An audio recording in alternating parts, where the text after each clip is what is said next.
నమస్తే welcome to JK TV నేను Sridevi Nandamuri Mokshagna hero కావాలని బాలయ్య ఫ్యాన్స్ చాలా కాలంగా కోరుకుంటున్నారు 30 ఏళ్ల మోక్షజ్ఞ ఎట్టకేలకు సిల్వర్ స్క్రీన్ పై ఎంట్రీ ఇచ్చేందుకు సిద్ధమయ్యారు అధికారిక ప్రకటన కూడా జరిగింది హనుమాన్ మూవీతో భారీ బ్లాక్ బస్టర్స్ నమోదు చేసిన ప్రశాంత్ వర్మను దర్శకుడిగా ఎంచుకున్నారు ఆయన సిద్ధం చేసిన కథ బాలయ్యకు బాగా నచ్చిందట ఇక ప్రశాంత్ వర్మ సినియాటిక్ యూనివర్స్లో ఈ మూవీ ఒక పార్ట్ అంటున్నారు సోషియో ఫ్యాంటసీ సబ్జెక్ట్ అట అత్యధిక బడ్జెట్తో విజువల్ వండర్గా తీర్చిదిద్దాలని ప్లాన్ ఇక మోక్షజ్ఞ శిక్షణ కూడా తీసుకుంటారు నటన డాన్స్లు ఫైట్స్ డైలాగ్ డెలివరీలో రాటు తెలుతున్నాడట బాలయ్య వారసుడిగా ఆ మార్కు చూపించాలి మరి అందుకే పూర్తి సన్నద్ధమై వస్తున్నాడని కథనాలు వెలువడ్డాయి కాగా ఈ మూవీ డిసెంబర్ 4న లాంచ్ కావాల్సిందట స్టార్ కిడ్ డెబ్యూ మూవీ కావడంతో పూజా కార్యక్రమం కోసమే 30 లక్షల రూపాయలతో సెట్ వేశారట అనూహ్యంగా కార్యక్రమం వాయిదా పడింది ఈ క్రమంలో మోక్షజ్ఞ ప్రశాంత్ వర్మ మూవీ ఆగిపోయిందంటూ ఊహాగానాలు మొదలయ్యాయి అదే సమయంలో ఆదిత్య 369 సీక్వెల్ ఆదిత్య 999తో మోక్షజ్ఞ నటిస్తున్నాడని బాలకృష్ణ అధికారిక ప్రకటన చేశారు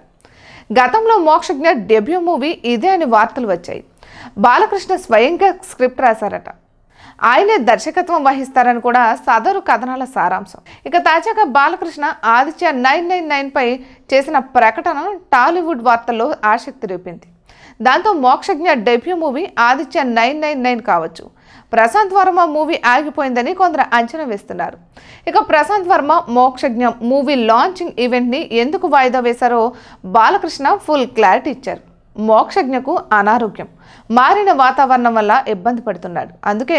వాయిదా వేశాము త్వరలోనే పూజా కార్యక్రమం ఉంటుంది అన్నారు ఆదిలోనే హంసపాదు అన్నట్టు మోక్షజ్ఞ కోసం నిర్మాత లక్షల ఖర్చుతో చేసిన ఏర్పాటు నిరుపయోగమైంది మరి మోక్షజ్ఞ ప్రశాంత్ వర్మ మూవీ నిజంగా వాయిదా పడిందా లేక మొత్తంగా రద్దయిందా అనేది తెలియదు ప్రశాంత్ వర్మ హీరో కమ్ దర్శకుడు రక్షిత్ శెట్టితో జై హనుమాన్ చేస్తున్న సంగతి తెలిసిందే ఇటువంటి మరెన్నో వీడియోస్ కోసం జేకే టీవీని సబ్స్క్రైబ్ చేసుకోండి Hi guys, subscribe to JKTV. Subscribe to JKTV. Please subscribe to JKTV. Subscribe to JKTV. Hi, Andarki Namaskaram. Please subscribe JKTV. Andarki Namaskaram. Please like, share and subscribe JKTV.